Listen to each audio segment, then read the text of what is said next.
Thanks everyone for joining us. We'll get started in a few minutes when everyone's here.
Nisambula vinaka, talofa lava, Maori, hafa day, kia orana, halo, halo ligeta, halofa lahi atu, kia orana, kia ora koutou katoa, malo lelei.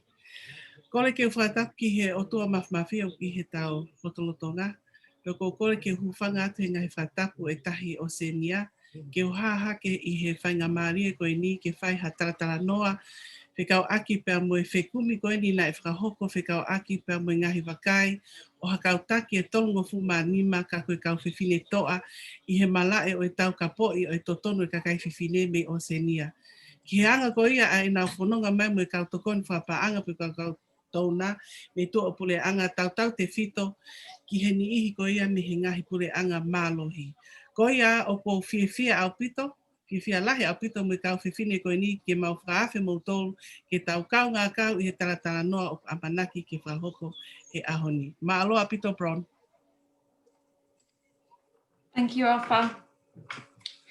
Good morning, good afternoon, good evening, everyone. Thank you so much for joining us today from around the world for this important conversation about creating equitable and decolonizing South-North partnerships for transformative change. My name is Bronwyn Tilbury. I'm the Feminist Movement Strengthening Advisor here at the International Women's Development Agency, and I'll be moderating the conversation today. Before we move on, I've just got a few housekeeping notes before we continue. We have automated closed captioning enabled for today's event. So if you would like closed captions, you can click on the live transcript at the bottom of your screen and click on view subtitles. Everyone will also be receiving a recording of today's events, which will also have subtitles. Throughout our conversation today, you can contribute your questions to the panel using the Q&A button at the bottom of your screen. And we will respond to these in the second half of the webinar. And if you're live tweeting the event, we invite you to share highlights using the hashtag Decolonizing Partnerships, which is in the chat now. I'd now like to pass over to Bettina Baldeschi, IWDA's CEO, to welcome you on behalf of IWDA. Good morning, good afternoon, good evening, everyone. First of all, I would like to acknowledge the traditional owners of the land on which we at the International Women's Development Agency work, and pay my respect to Indigenous elders, past, present, and emerging, and acknowledge that colonial structures and policies remain in place today in Australia, and recognize the ongoing struggles of First Nations people in dismantling those structures. I would like to thank you all for joining us here today for this conversation about how we, as Global North organization, can decolonize our practice and create more equitable South-North. For some years now, and intensely over the last year, as we've been writing our new strategic plan and engaging in the current global debates around shifting the power and decolonizing aid.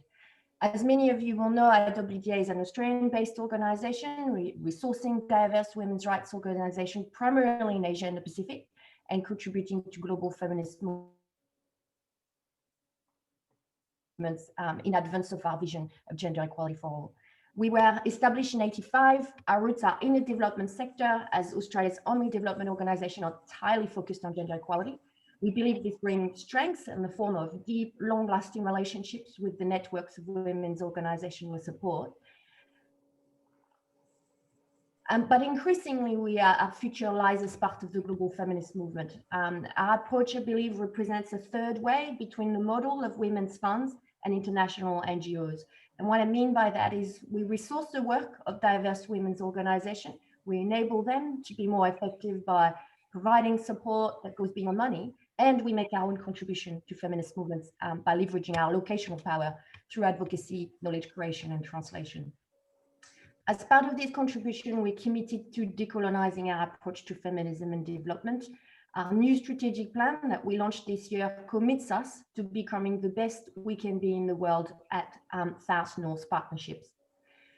A vital step in this ongoing journey, because that's an ongoing journey, and I'm not suggesting by any means that we are there. We are on this journey, and it's been about hearing directly from Oceanic women's rights actors, hearing about their experiences of working with Global North organization through Ofakilevuka Guttenbeil-Likiliki's research, creating Equitable South-North Partnership, nurturing the VAR, and voyaging the audacious ocean together.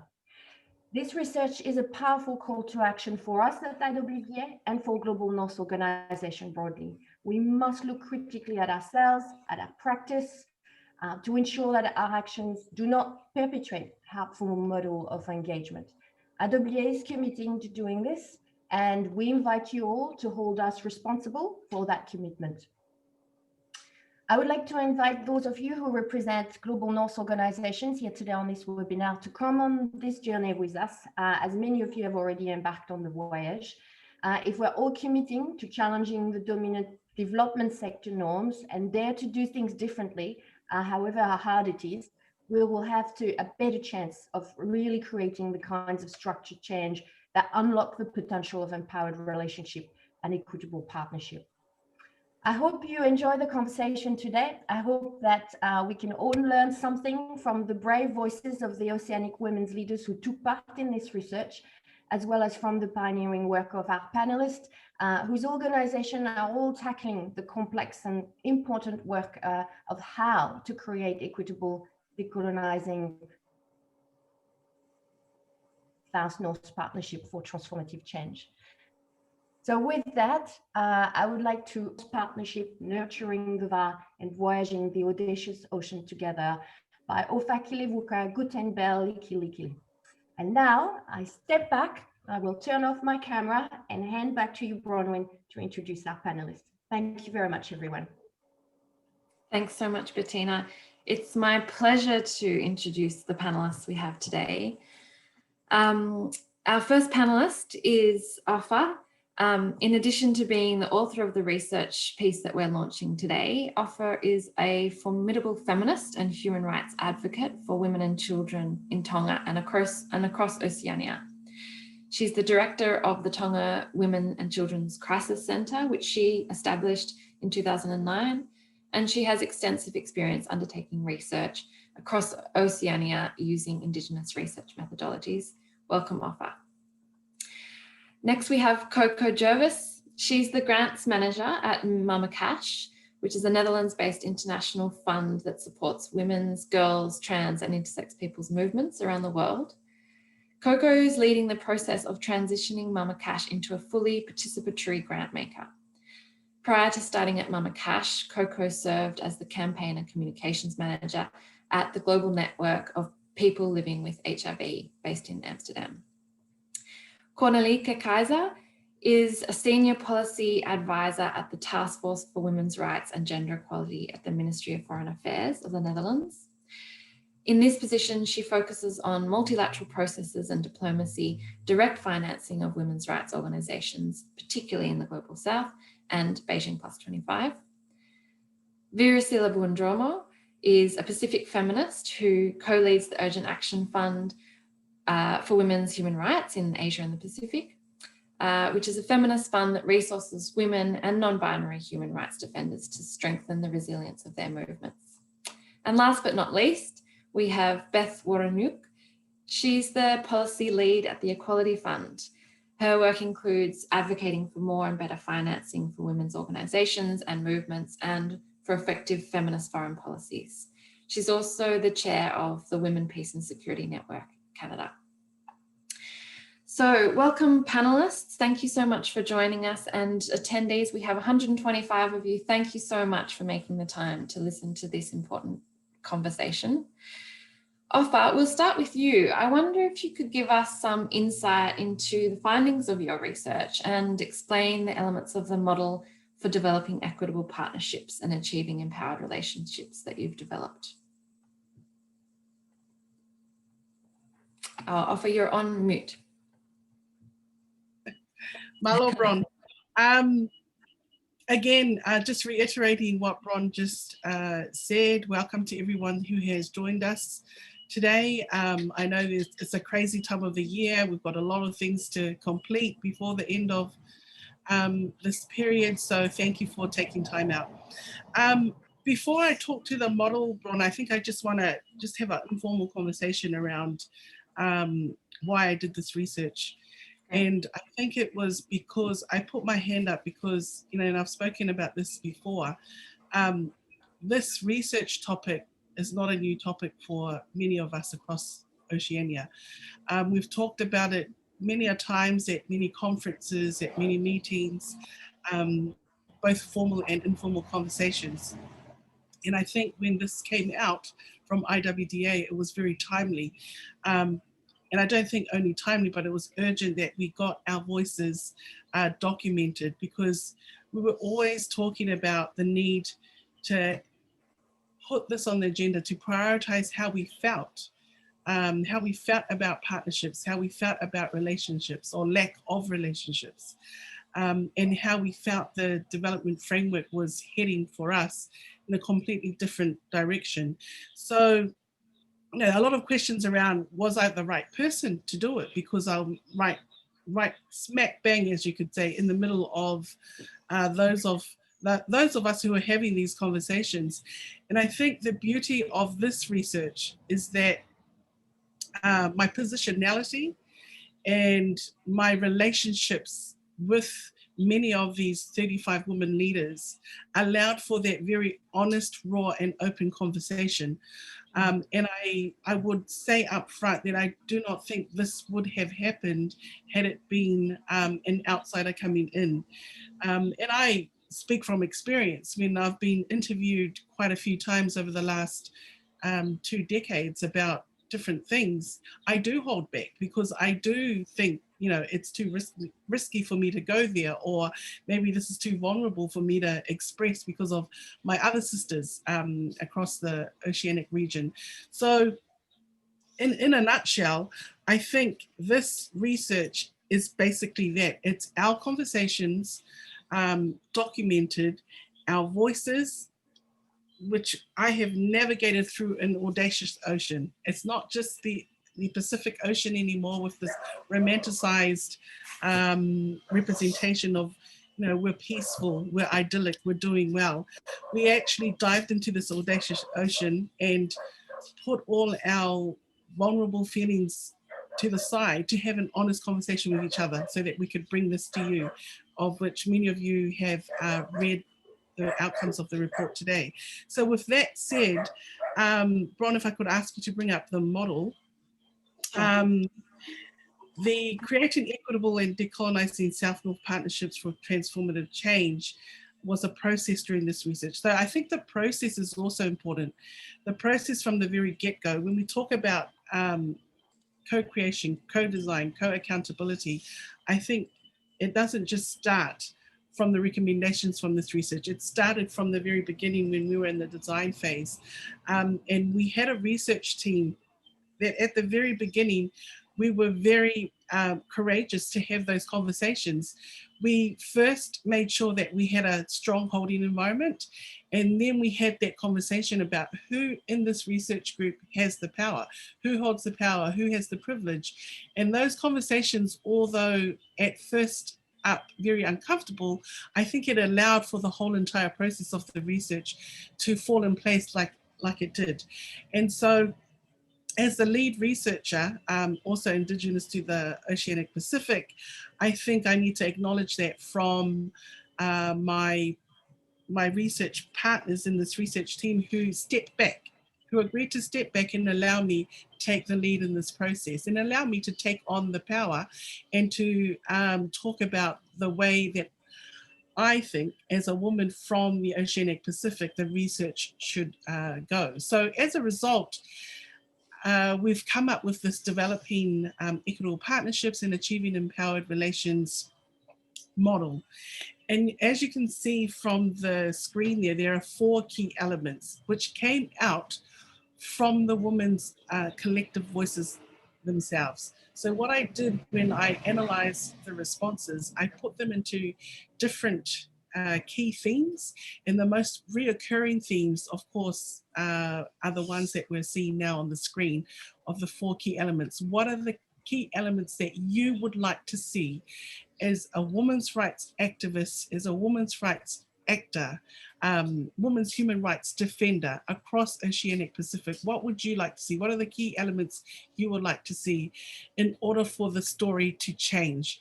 And so here are the 4 key elements. The first one that you see, the first little bubble there on the left up top, is nurturing the va, or the space that it relates. And I think this is organically coming out of the Oceanic Pacific, as opposed to the other 3 elements, which we have seen time and time again brought up in various other researchers' recommendations and strategies.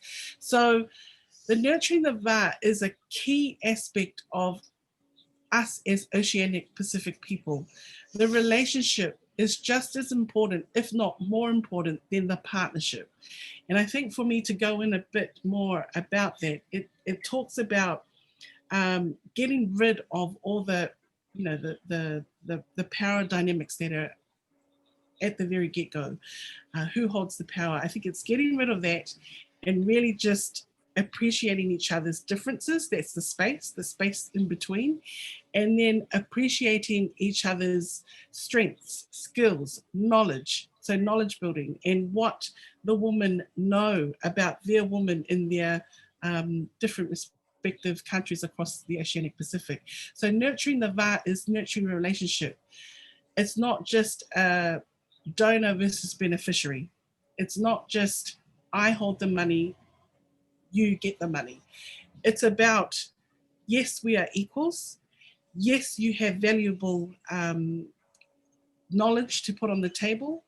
I also bring valuable knowledge, and let's see how we can nurture that together. So it's developing integrative partnerships based on equality, diversity, and inclusivity. And then, of course, those shared values. The shared values is critically important because sometimes when the values are not the same, the outcome can be disappointing. The outcome can result in tensions arising, and the outcome can result in not working together at all and not continuing whatever project or program or activity that you had started together in the beginning.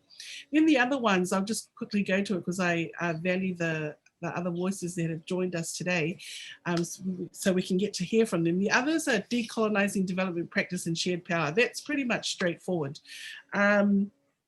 This is talking about, when we talk about decolonization, we assume that for many of our countries across the Oceanic Pacific, that now that we have gained our independence and we are no longer colonized by superpowers, but the practices are still there. They're still, you can still read them in between the lines, and they're still subtle, and even the most subtle ones can be the most damaging. And so it's really ensuring that we do talk about it. We use this term decolonize because a lot of us refrain from using it. But when it gets, when we look at it for what it is, these colonial practices, a lot of people say post-colonial practices. But I think this research has found that it's colonial practices continuing. It never really did stop. And so when we talk about co-creation, co-design, co-responsibility, and co-accountability, it really means, seeing each other as equals, not coming in with your privilege and your power to make an organization in some part of the Oceanic Pacific feel that they absolutely don't know anything and they need the help. And we will bring this pre-designed program, do this because it worked in Italy or worked in Africa or it worked in Asia. So therefore it will work in your community. So that kind of colonial dictating or dictation is still very much alive in many Pacific countries across the Oceanic Pacific. And the women are expressing with all their concerns and their frustrations that this is not the way to go. We really need to sit down and co-create together, co-design, and let's have some co-responsibility and co-accountability, not just say, okay, organization A, we've given you the money, now write all the reports based on the M&E framework and prove to us that you've been able to do what you've told us that you're going to do. I think it's more about co-accountability and co-responsibility and helping each other. And if you nurture the relationship in the beginning, it'll be very easy to do that. And then we've got contextual sensitivity. Often, the voices coming out of this research felt that there's no prior knowledge, and the same old story.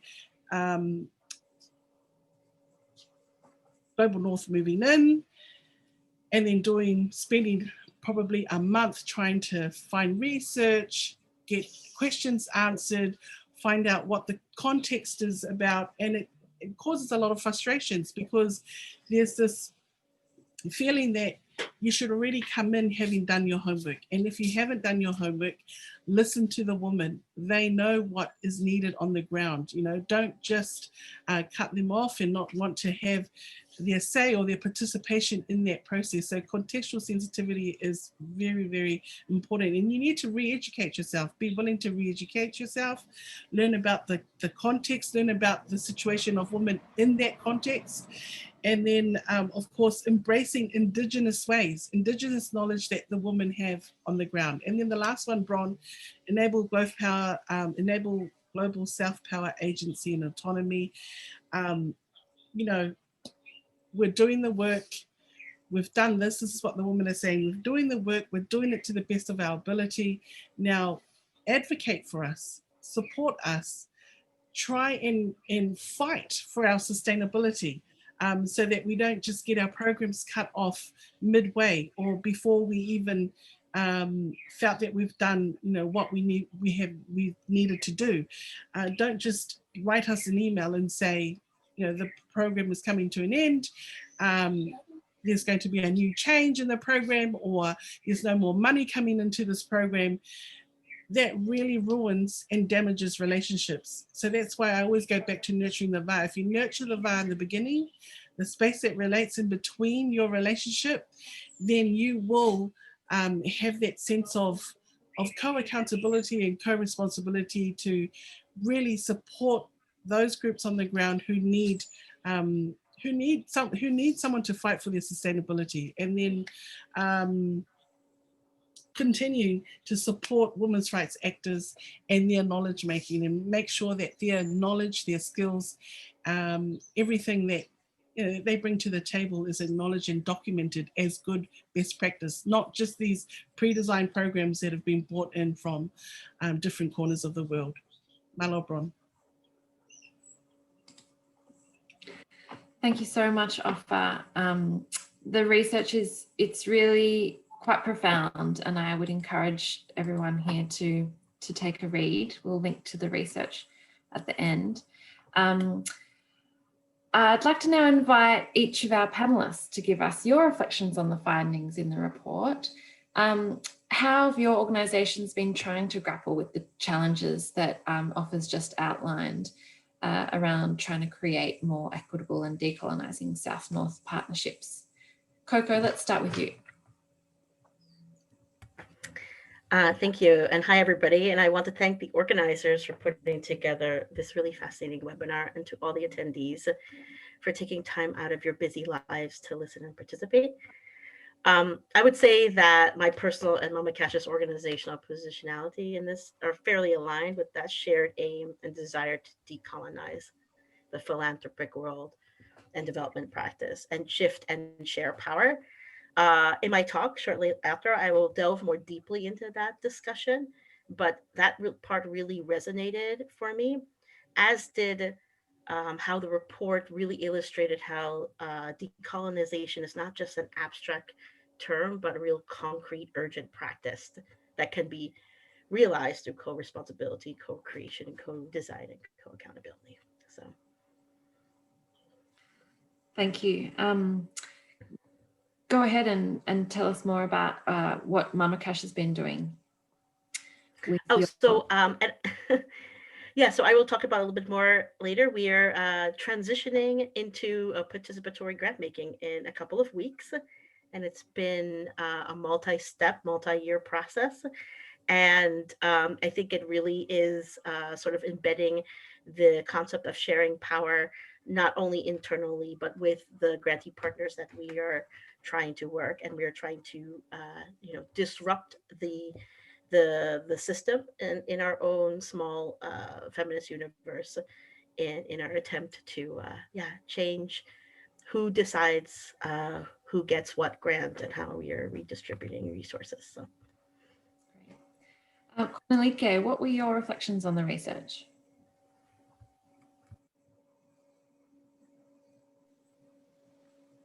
Well, thanks so much, Bronwyn and Bettina and IWDA to have been invited for this really exciting webinar, and to be here with my fellow panelists. And I think a huge turn up of people who are participating in this webinar. And I really look forward to the discussion we're going to have this coming 1.5 hours.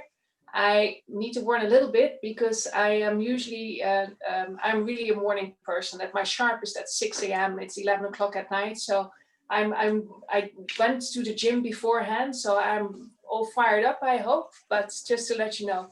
And this having said, I do fully understand that usually it is the other way around, that when we have meetings and webinars, and it's usually your part of the world that is invited to take part in inhumane hours of the day or night, and you're willing to do so.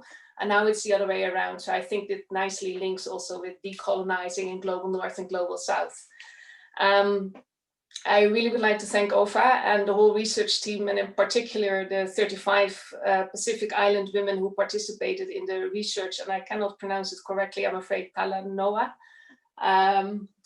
And I really would like to congratulate you, and I can imagine it's a lot of thought has gone into this to really honestly and openly discuss the flaws of the structures of funding mechanisms that are coming from the Global North often. And that you're also, I mean, you're receiving the funding, and it's hard to speak out sometimes. So I really would like to congratulate you. And I think the result you've done is really amazing. I mean, I can start by mentioning the report itself, the beautiful artwork, really the careful layout, but the way it reads as well, to having the quotes supporting the key findings, it's just amazing. And I've shared it with my network, but I share it even more. And I really recommend it to everybody as a must read for everybody working on women's rights and feminism, but also changing a development paradigm. So really excited about this. And I was thinking about some 3 key reflections I have on this report. I mean, first of all, I think it's really exciting for me personally to have research coming from the Oceanic Pacific area, a region. And it might be the geographical focus of my ministry, but I don't come across many research on these issues. And so I think just to have this research is an accomplishment or a value in itself. But 3 things that were resonating, and I think also because even it is context specific, I really see recommendations and findings that are valid also cross-regionally or globally. And the first thing was that resonated was that among donors, but I think even in my own institution, I often get asked, why do we fund feminist movements? And oh, those feminist movements, they cannot even see eye to eye with each other. And they are too fragmented in their organizing and in their demands. And well, this research also clearly shows the role of global North organizations and institutions in the fragmentations of the women's rights movement, and in particularly by silencing issues. And I mean, almost all donors I know, and you know as well, are focusing on violence against women, and women's economic empowerment, on women, peace and security, on SRHR, political participation sometimes. And I do think some, or maybe many of us, make an effort in looking into a more holistic frame to these issues.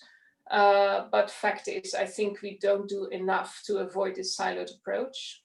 And I think secondly, and it's related to this, is the importance of funds not being targeted to specific thematic areas and geographic areas, I would like to add as well. But I think it's important to strengthen activists and women's movements on their own accord.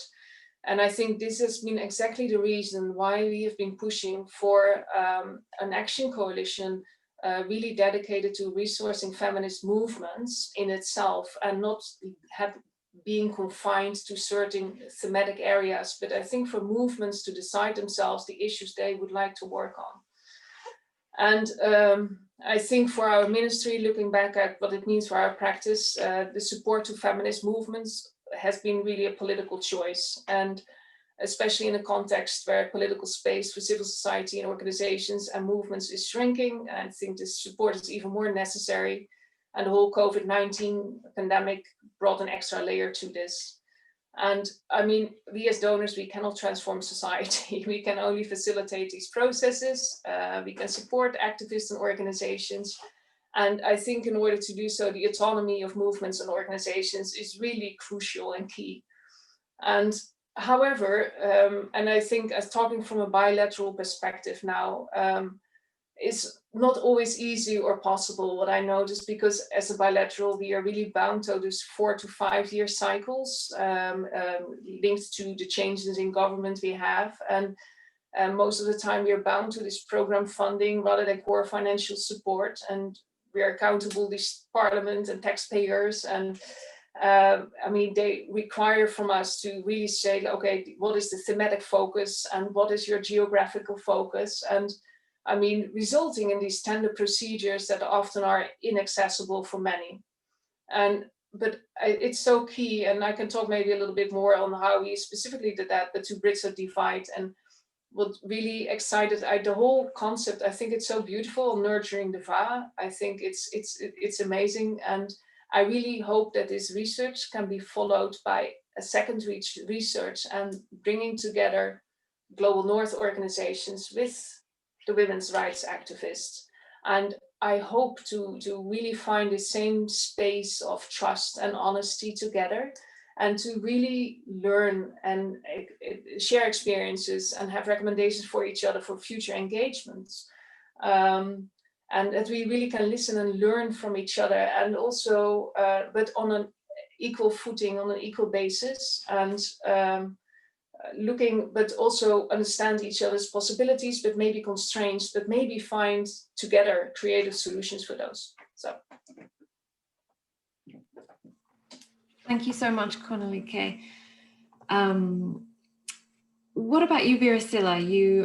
What are your perspectives on the research and as a global South activist yourself? Well, firstly, I was one of the people that was interviewed for this research. So it was amazing. You did an amazing job, Ofa, pulling together those findings. These conversations, as you said, we've had these conversations so many times, informal spaces as well as informal spaces. And in informal spaces, most of the time we're talking about, because there's a lot of hurt that's created through these misunderstanding or power imbalances that are created. So I was, how do I say, I felt very emotional about it, reading it. So thank you, Ofa, and thank you, IWD, for making this happen. I think for me, what really resonated was the va'a, because I was trying to figure out for the longest time, what was that thing that that worked for me in terms of building, understanding. I don't know whether they said it was like Coco or oh no, I think it was Ofa. The difference between a partnership and relationship, and I always used to struggle with it, because for me, partnerships I always sort of saw it as very formal, and there was always rules, and the rules are often never about nurturing relationships. The rules were never about facilitating open relationships. So I found that whole conversation, or this thing, the vase, such a powerful space. And I shared it with my team, and everybody on my team, who are not all Pacific Islanders, really resonated with it too, because even as people who are based in Asia, in their own part of the world, there is this space as well. It's called different things in their part of the world. That was the one thing that resonated with me.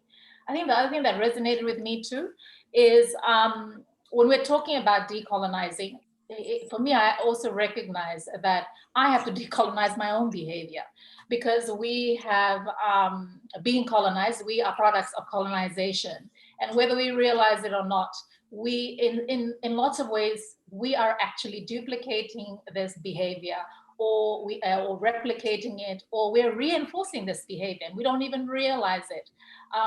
And we're doing it to our own people because we speak English better, we look a particular way, we have a particular relationship with donors or with people with power. So for me, like that's something that I struggle with. But I'm working very hard to decolonize myself and my own behavior. And that is something that is integral to the organization that I currently work for, because we are very intentional about decolonizing ourselves as well as the work that we do. But we also recognize that it's not easy, and it's not easy, and we often fall into the default of behaving that way as well. So it's important to have partners, it's important to have people who can call you in and say, actually, you're doing the same thing you said you wouldn't do. Like, you look global South, but you're behaving global North. So it's really important to have that kind of conversation. So those are the sort of two things that really resonated for me in relation to this report. So thank you, Ofa. Thanks, Viri. What about you, Beth? How does the research findings resonate with what you're trying to do there at the Equality Fund? Thanks, Bronwyn, and thanks, Ofa, for the research, and to all the women who participated, and to IWDA for this panel. I'd just like to mention that I am calling in from traditional unceded Algonquin Anishinaabe territory. In Canada, we also offer land acknowledgements as a sign of respect for the generations that were here before the settlers came to this country, and as a gesture of the importance of reconciliation as an ongoing process. It's part of our decolonializing process here in Canada. I think as the Equality Fund is a relatively new organization, and we are attempting to build new ways of working. We do recognize we have much to listen to and much to learn, and that was one of the really key things for me in the report. I heard many echoes, actually. Cornelieke mentioned the recommendations being valid across from other areas as well. We, over the last year, held consultations both online, and we were fortunate to get all the in-person ones in before COVID hit. So we were able to gather, and what the consultations were really interesting because we were able, through the help of a really good facilitation, to establish trust in the short time we spent together. And we actually heard in those consultations some of the same echoes of some of the same findings in the report. So I'm hoping this is a sign that there is trust emerging for activists to share their concerns about past practices, that as Cornelieke said, hopefully we can get together and talk about what the alternative could look like, how we move on from some of we acknowledge the past, the things that have not worked, and how we move on. And one of the things that was interesting in the consultations was the request from feminist activists not just to be involved in decisions about grant making. Absolutely, they said that was really important. But they also said they were interested in how the Equality Fund operated more generally, how our governance was structured, how we were living into our values internally as feminists. Were our practices inside the organization reflecting what we were saying outside? How were we working on other parts of our organizations, as we have a very ambitious agenda around an investment function and around influencing philanthropy. And that was really interesting, that there was this degree of interrogation, but very collegial interrogation about what we were doing and whether or not we were going to be true to the principles that we were talking about. We do very much also work to fund in ways that are consistent with what's outlined in the report. We have moved to looking at funding mechanisms and funding movements in different ways, rather than funding programs or sectoral or thematic focus. We heard that very, very early on in our consultations, that women did not live one issue lives. Activists do not restrict their activism to one particular sector, and it was very important to provide core, flexible, predictable funding. And so, like so many other organizations, women's funds, this is absolutely central to what we're trying to do. I think one of the other things that resonated with this report, and that we strongly believe, is that we have as a Canadian, I have a responsibility vis-a-vis my own government, to hold my own government accountable for its practices, for the behavior of Canadian companies abroad and how they're regulated. So I was really interested in the report in terms of those aspects of how many activists felt that they couldn't speak out about those kinds of issues that were so important to their lives. And I think that's a really important insight, especially when we're talking about feminist movements. And we know that one of the successes of feminist activism is cross-movement building, of working on climate justice and not just violence against women, working on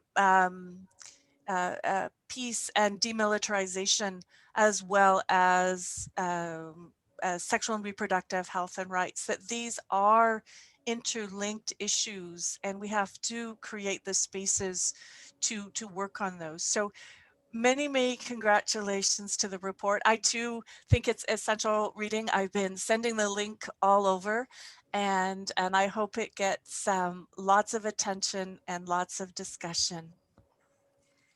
Thanks, Beth. That's wonderful. And now I'll just come back to Coco now to tell us a little bit more about Mama Cash and what you're doing with your participatory grant making program. Thank you. I really appreciate how the Oceania Women's activists in this report spoke about creating a world in which their experience and wisdom and needs and priorities are acknowledged and supported, so that their calls for, say, funding for their decolonization work or self-determination work will be heard by Global North actors such as Mama Cash and supported by other funders, or where the unequal power dynamics where Global South grantees are treated with suspicion and where there's demands for transparency in manners in which that the Global North organizations themselves would never be subjected to, would be called into question and readdressed.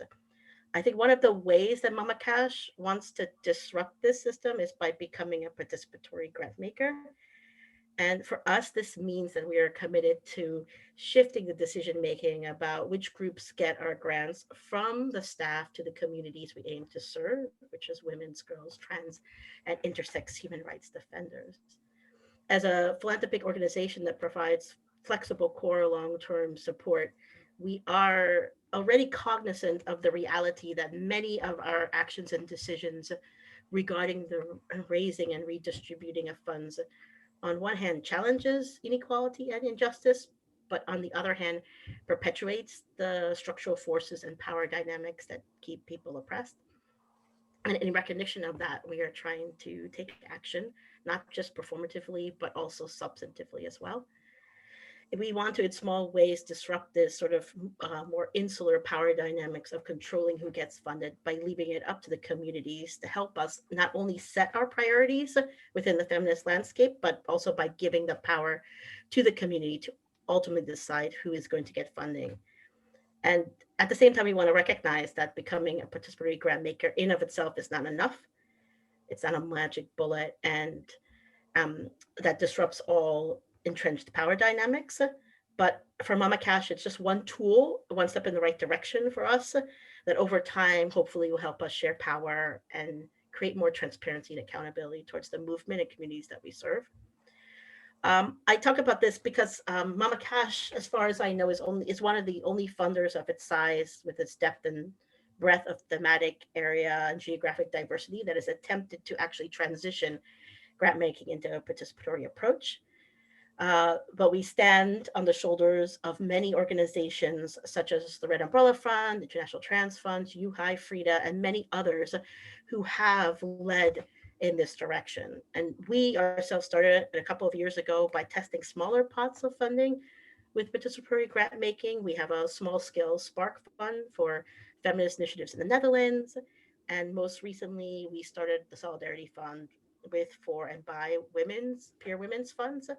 And after successfully carrying out those pilots, we felt like it was ready to transition our full portfolio. But it hasn't been easy over the last 18 months. We researched, information gathered, we had dialogue with community members, we spoke with other peer funders, and we had a lot of internal discussions and deliberations about the values of power sharing and transparency so that it would become embedded in all ways of our work. And then we had to sort of address the assorted challenges of risks of auditors, restricted funding, reporting requirements, and due diligence matters, among other things. So it took a lot of internal work as well. And earlier this year, we created a participatory model to implement, which we are going to do so in 2021, which is our very own two-step hybrid approach. We will seek the input and priority setting from our applicant pool itself, and then a community advisory committee will make the final decisions on all grants starting in 2021. So I just wanted to underscore this, that this was not a linear or easy approach to have or to get to where we got. It required a lot of time and resources, strong leadership, internal excavation. It's required communities to hold us into account. But we've been greatly encouraged by the support and enthusiasm that we received from the community. And we hope that becoming a participatory grant maker will make us more transparent and accountable and impactful and be more reflective of the aims and priorities of the movements that we want to serve. And we hope that by sharing this journey, it will also spur other funders to consider transitioning into participatory grant makers as a mechanism for more equitable partnerships. So I just want to say that I think that this is just one way that we are trying to hold ourselves to account, to disrupt, to learn, to take risks, to problem solve, and to share and shift power.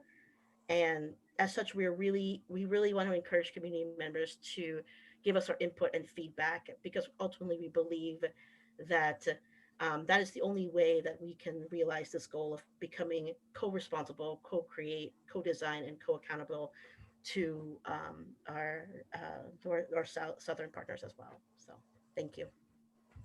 Thanks, Coco, and thanks to Mama Cash for the leadership on this issue. It's really inspirational.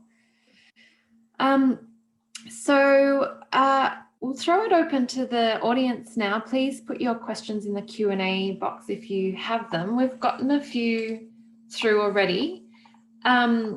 So the first one we have is, given COVID-19 travel restrictions have brought challenges to initiating and maintaining North-South partnerships due to us not being able to meet face-to-face and communicate naturally, what ideas do you have for finding and initiating new partnerships remotely and maintaining and facilitating partnerships remotely?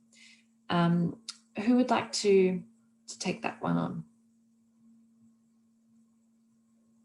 Cornelieke.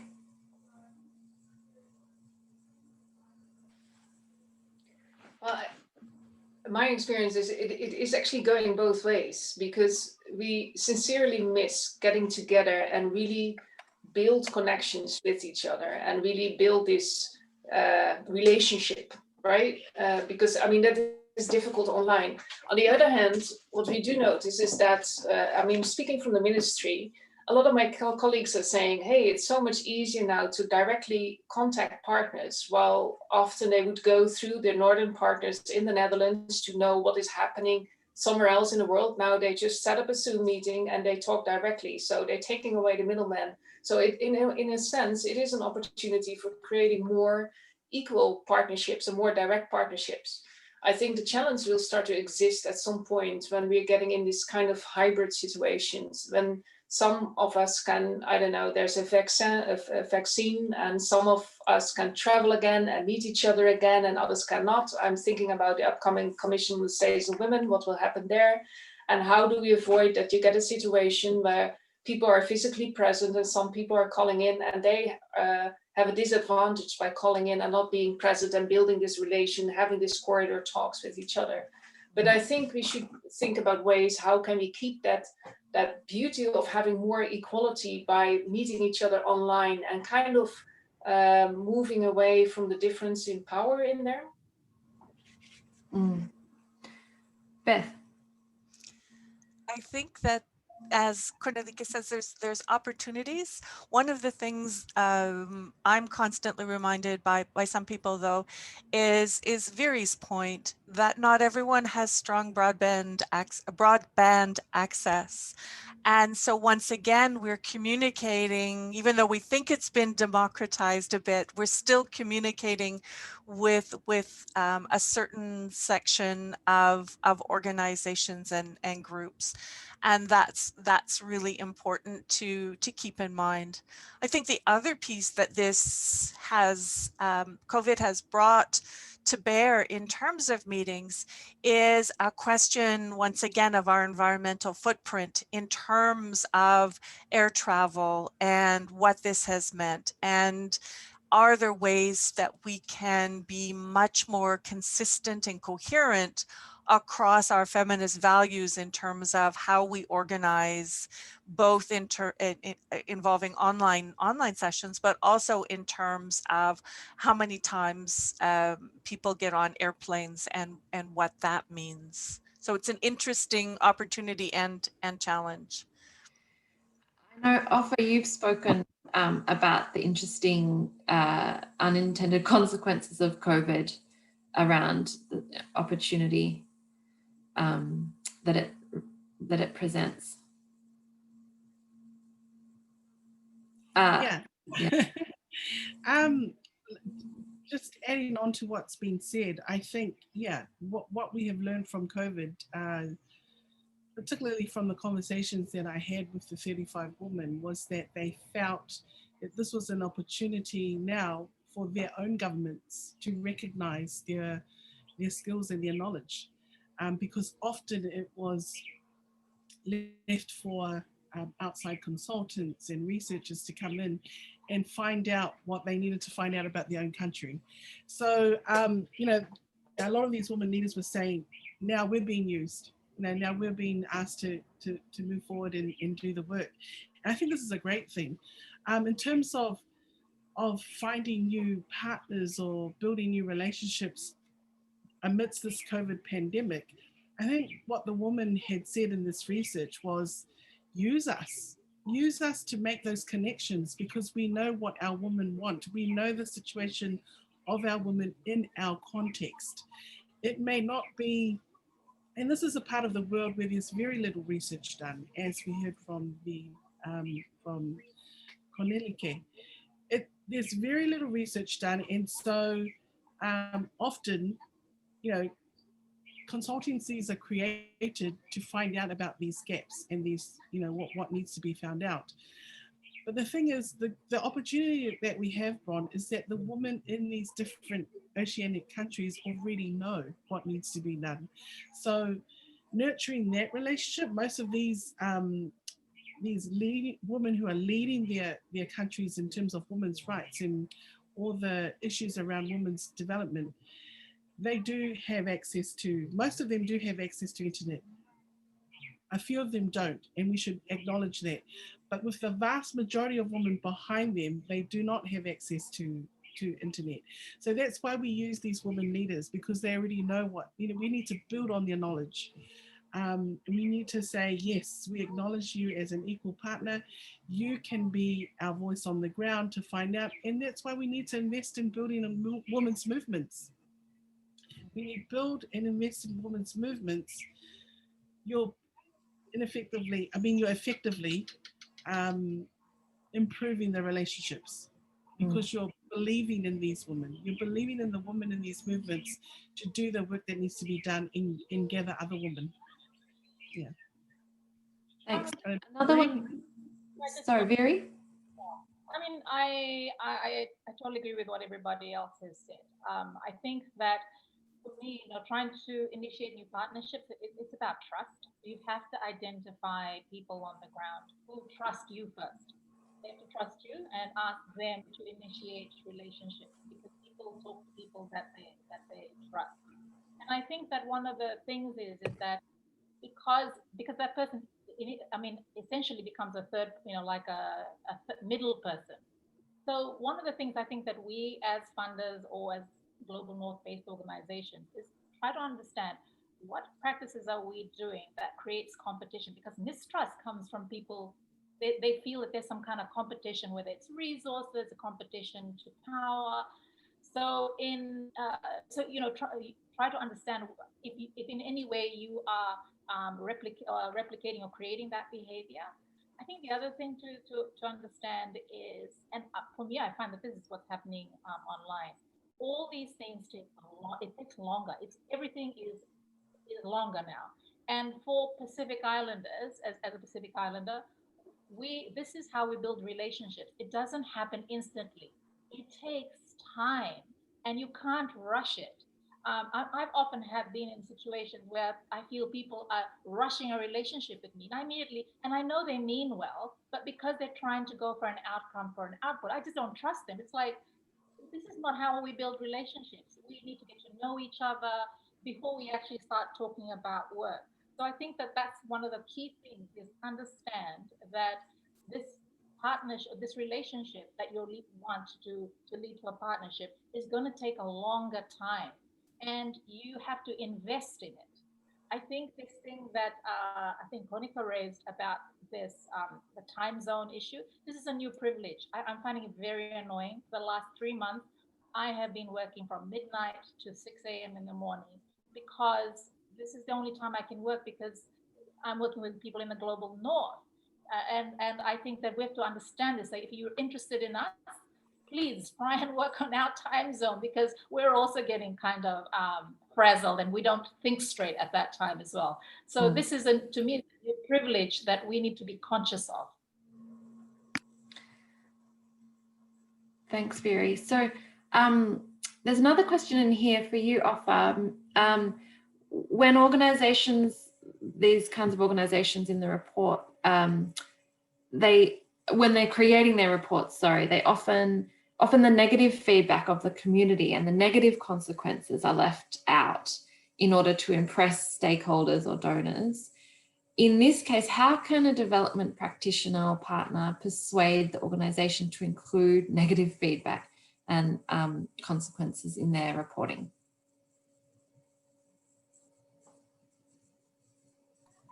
I think it's following the same process that we did with this research.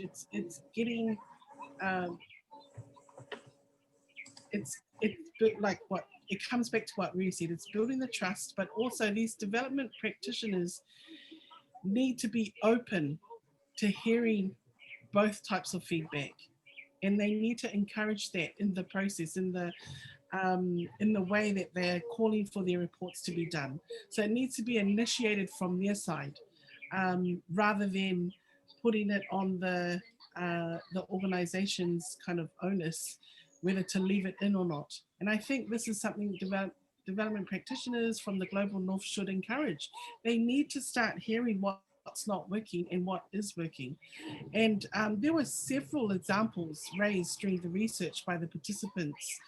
And because I can't speak to these particular North organizations, but there were examples given where they felt that the negative feedback was not reflected at all in the overall report because of that, because of the not wanting to lose funds. You know, even organizations in these Oceanic Pacific countries specifically leaving out the negative feedback because they didn't want that program that was funded from the Global North to end, because that's what was providing their bread and butter.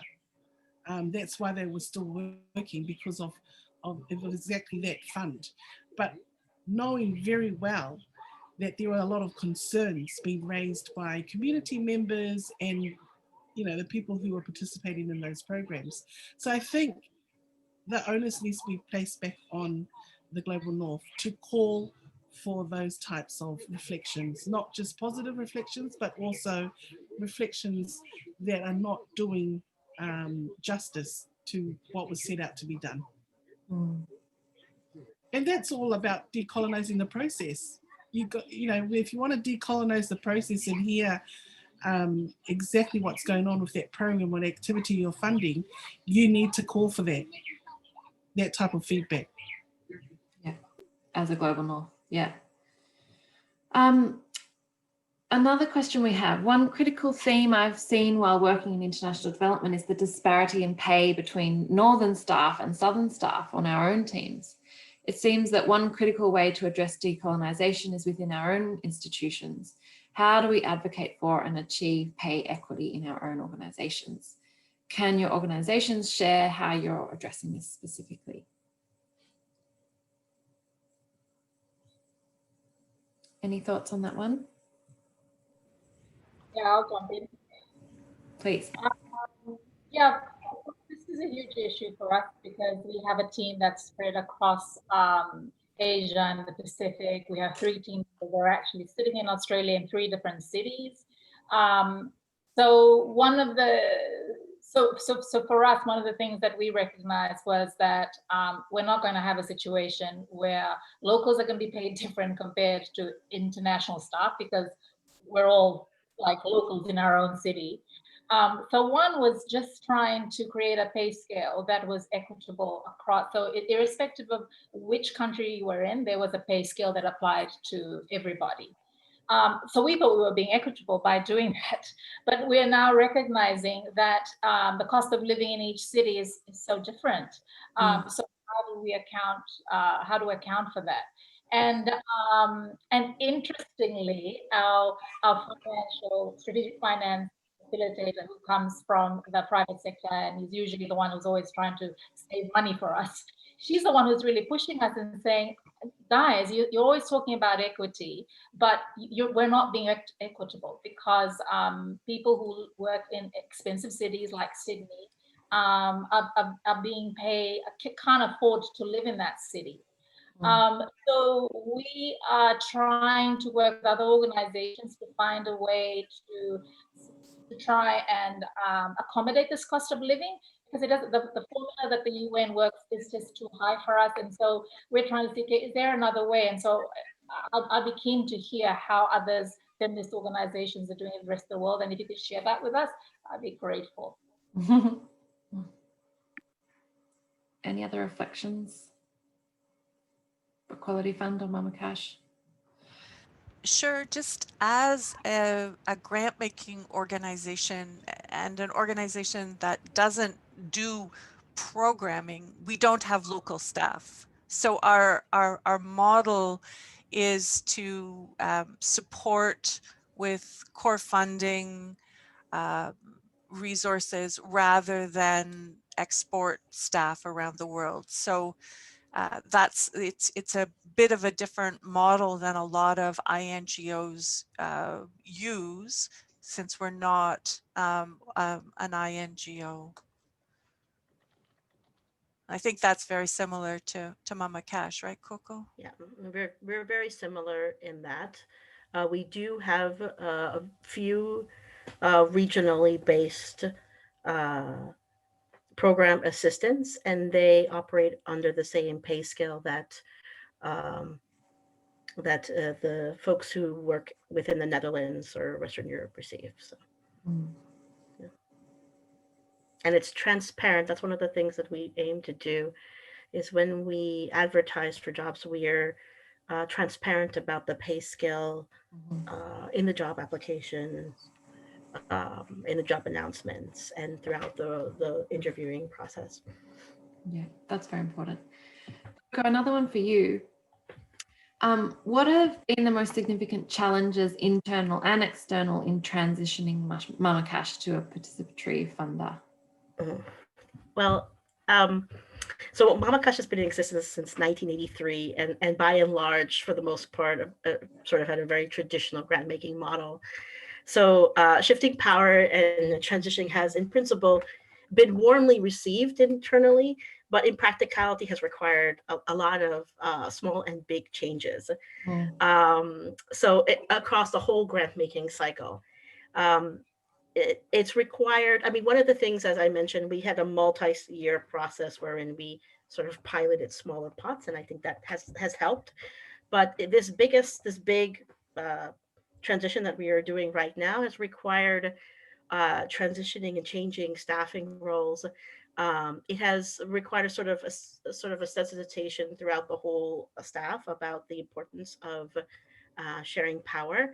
And then we have also had to deal with thorny issues, as I mentioned, related to, we are a grant maker, but we also receive grants as well. And we have all these pressures from auditors about risk. We have a critical amount of restricted funding, reporting requirements, due diligence that we need to answer up to. And so that has required a lot of work for us to to talk with our funders to share the importance of what we are doing and how we need to be more flexible in those approaches. I think also one of the challenges that we are going through right now as we launch it is how to become more transparent and accountable, while at the same time respecting confidentiality for our grantee partners. And how can we recruit a community advisory committee that do not act like gatekeepers, but are also, supporting our desire to be as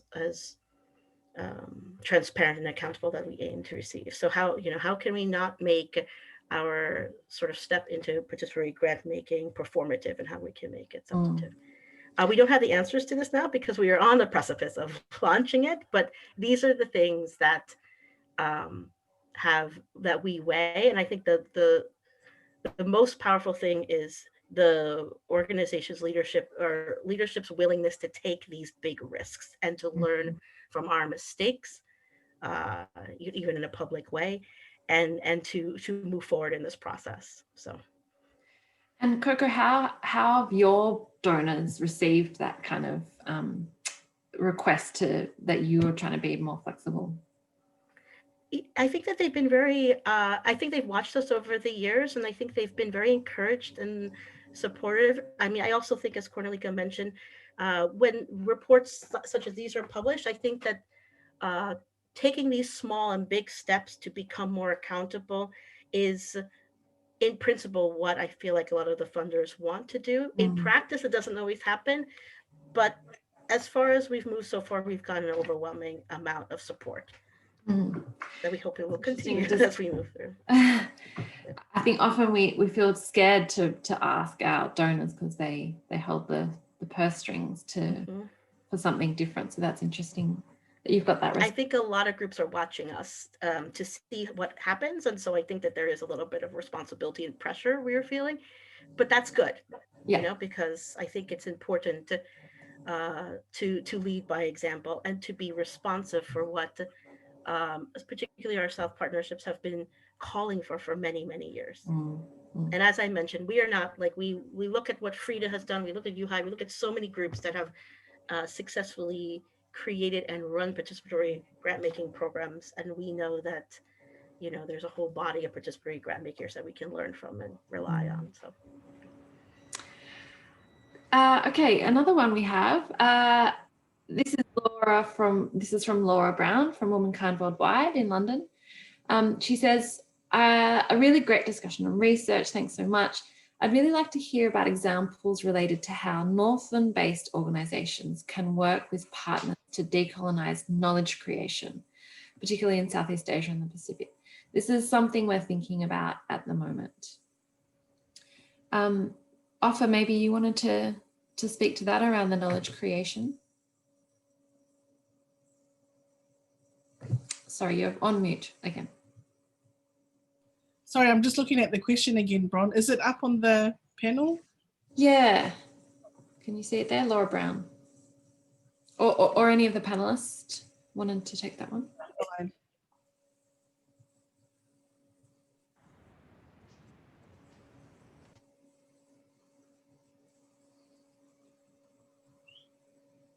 I can if you want. Sure, thanks. I think I answered Laura's question on chat. Okay. Oh, that's why I can't see it. Yeah. I was saying because we're trying to do the same thing as well. So one of the first steps that we're doing as an organization is working with partners and asking, because what we're finding is people are able to articulate themselves best in their own language. So often we try and have people write the research or co-create the knowledge product or whatever it is, or let's say research in their language. Because often you find that information is what's useful to that particular community. And then if you feel that that the knowledge can be translated or can be transferred to other communities to learn from, then see how we can translate that into another language. Because often what you do is everything comes in English and then it gets translated into another language, into our home language. So I'm saying try doing it the other way, you know, writing it in their language and then translating into English, French, Portuguese, whatever you endorse language. Yeah. Yeah, I totally agree with what Viri has said. Language is very important. What language are we presenting to these women's organizations across the globe, in the global South? But also equally as important, I think, is, you know, sometimes we kill ourselves with coming up with some kind of complex strategy, when it really just comes down to having that conversation. It's all comes back down to nurturing the va and talking, having a non-formal conversation, making sure your holding environment is safe for these women to participate and talk about what it is they want, and using other ways, not just filling in forms or following a a rigid application process. There are ways across the Oceanic Pacific that we've used for hundreds of years that is really effective and still grabs the attention of the masses, which is through storytelling.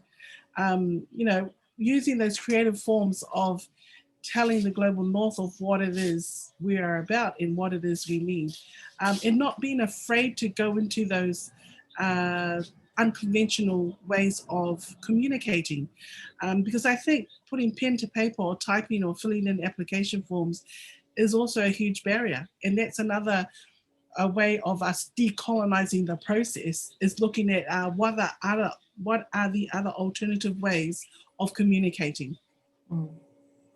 Thanks. We don't have much time left, so I'm going to skip ahead to a question that I think is very interesting. This is one that says, I'm curious as to what accountability can look like for Northern organisations who break trust or who renege on sharing power. What are your thoughts on that one? How can accountability look for us as Northern organisations who don't do the right thing?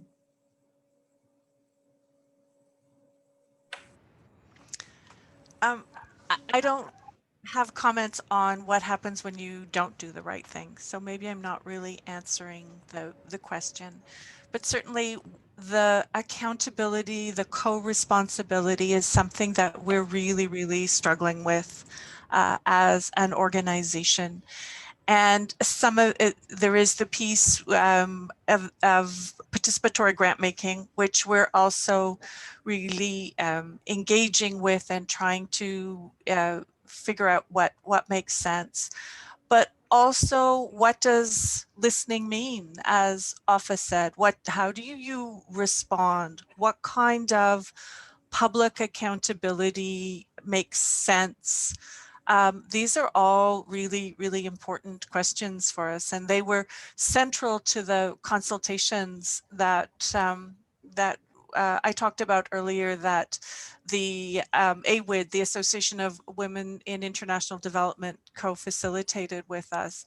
And they raised really important issues of how this is both an informal and a formal practice, and takes the time to sort through and get right.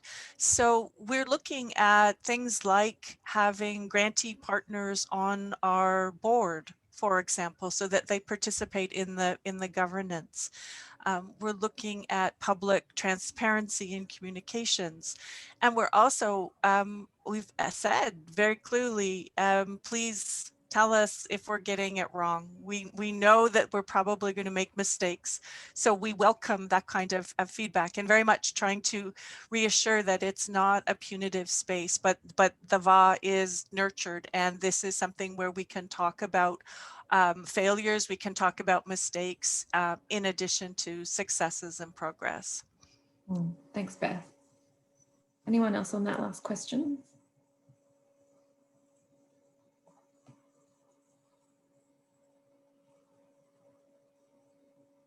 Just quickly, I think, you know, this was discussed quite in depth with quite a few of the participants during the research. Bron, you remember during my feedback, was that there was that sense of frustration and also a sense of guilt about not speaking up about bad practices, and just, you know, giving the good things about the program so that they can continue to get funding. And I think that that kind of whole emotional, you know, mixture of frustration and getting angry and then also feeling guilty and not speaking up, I think that's a real thing. And this question speaks directly to that. I mean, what do you do? How do you hold them accountable?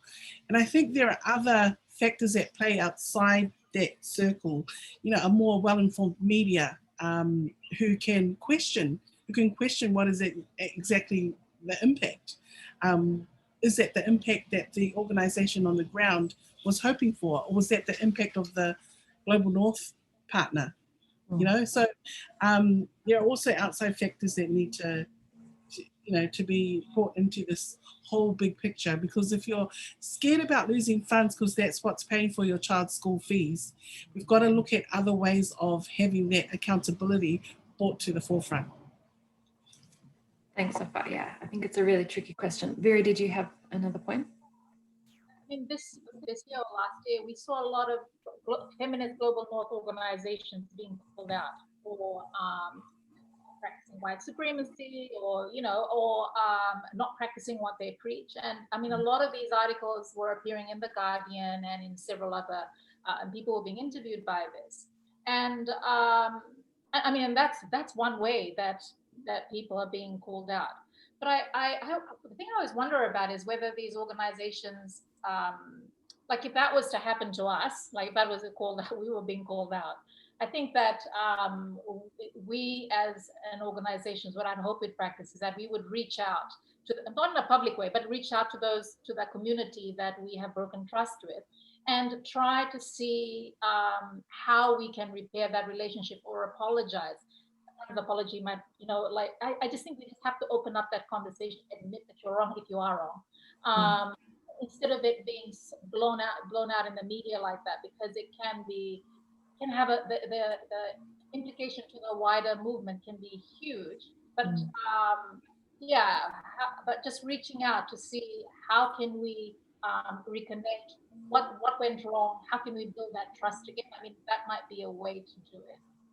Or I mean, I've been in that situation. We've been in that situation. The organization I used to work for, where we called out a donor and said, look, this behavior is just not on. But we had the privilege of having other funds. I mean, because our funds were diversified, and so we said we weren't going to take money from you because we didn't like the way that you were behaving. And then we made a point of telling all the other donors what they've done. But it's, I mean, I think that's also the privilege of when you have resources to be able to use that power to call someone, a donor out. And again, I think it comes down to how you use your power and the privilege that you have to be able to create a greater good, rather and call people in. Like sometimes calling people in is more useful than calling someone out. Thanks, Viri. So can I just add one more thing to this? Yes, because please. Just to from the donor, the government perspective as well, I think it all starts, and it resonates with what Beth was saying. I mean, everybody is bound to make mistakes at some point, and I think for us as donors to require from partners we work with to say like, oh, this didn't really work really well, or to expect that automatically from them, I think that's already a mistake. I think as donors, we need to start by acknowledging, sharing our mistakes as well. I mean, and in an openly matter, like, hey, we had it all wrong thinking this or making this policy decision, for example, we should have done differently. And I think that opens up space also from others to talk about things that don't go well, or to call out us as donors to say like, oh yeah, I actually didn't really like that, or that didn't really work. And to I think it has to do with that relation building or the trust building to meet each other on an equal basis, on equal footing by starting like this. That showing that vulnerability can create the trust that's required. Thanks, Cornelieke. There's lots more really fascinating questions which I wish we had time to get to, but I did want to just bring the conversation back to one final question for each of the panelists, just quickly, to ask if you could say a few words about what would be your top piece of advice for Global North organizations trying to create more equitable, decolonized partnerships. Coco, let's start with you again. Well, I guess I would just end with saying that ensure everybody gets a copy of this report and make it essential reading, and really institutionalize decolonization practices. And I think the framework of co-responsibility, co-creation, co-design, and co-accountability is a great foundational framework to talk and to start this conversation. And then to end, be persistent. And as Cornelieke said, be willing to take risks, be transparent, and be willing to be held into account by your Global South partners. Create that relationship of trust so that you can have honest conversations on a more equitable level. Thank you. Cornelieke.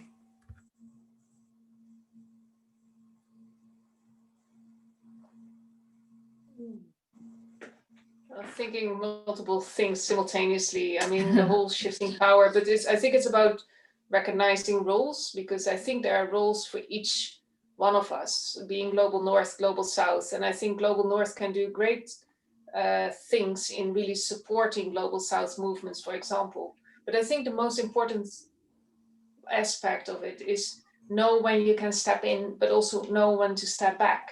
And just to explain what I mean is that we were called by our government to say, like, hey, you're not spending enough money on women's rights organizations. And we created Leading from the South, run by 4 women's funds.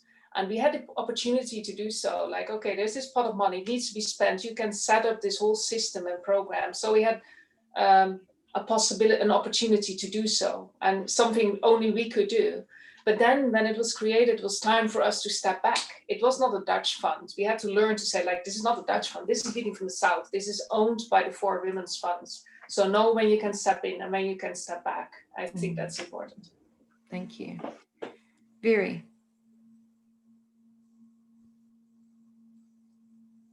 Oh, you're on mute again.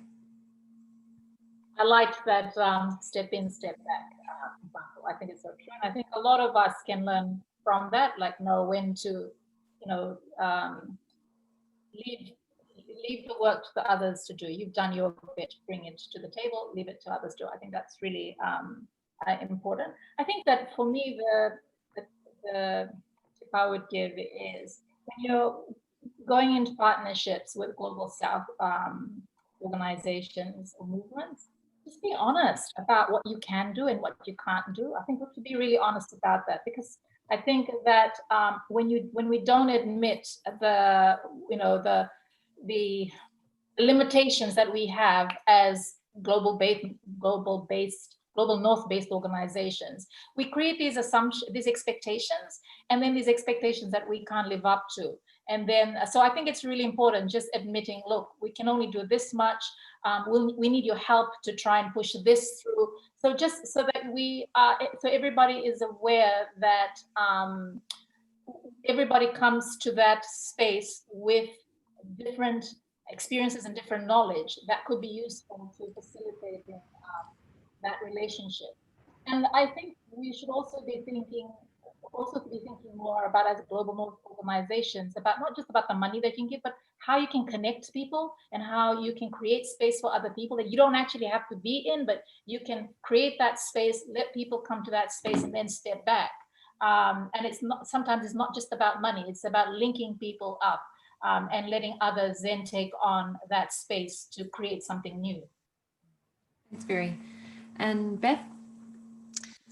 It's difficult coming forth, so many wise words already, but to say something that adds to the discussion, I think it's really important to approach these relationships with humility and to listen, and also to get your own house in order as an organization. I think, just as Viri was saying, there's been a lot of organizations that have been called in for different practices. And I think that's not just in the women's movement. We've heard of sexual harassment and abuse by humanitarian organizations, large INGOs, and I think it's not just sexual exploitation or harassment, it's also internal cultures of toxic work environment, of racism, that we have a lot to do internally inside organizations to make sure that we also approach these relationships from a consistent, coherent perspective. Thanks, Beth. And last but not least, Ofa, what's your final piece of advice? Thank you, Bron, and to all the co-panelists. Obviously, this discussion, this talanoa that we've had today is not about where is the money and how is it being distributed. It's about the importance of nurturing partnerships and relationships. It goes back to the 4 World Conferences of Women, the Millennium Development Goals with Goal 3, gender equality, and then now the Sustainable Development Goals. The question is, how far have we really progressed from the fire in the bellies that those women giants stood before us in those 4 World Conferences of Women? Do we want to continue the same story, or do we need to change the story? And how do we do that? By talking to each other, by listening to each other, by building trust with each other, and by knowing and understanding that there are women who might not have the privilege and power the same with you, but who know what to do on the ground and who know how to progress women's rights and women's development issues forward. So we still have a long way to go, but I would say read the report.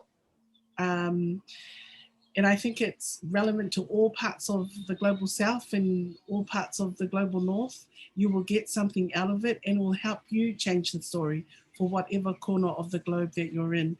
Let's get back to basics, consciousness raising, and getting that fire back in our bellies to really move this forward. Malo apito and ofa atu to every single one of you who have joined us, or the panels in Bron.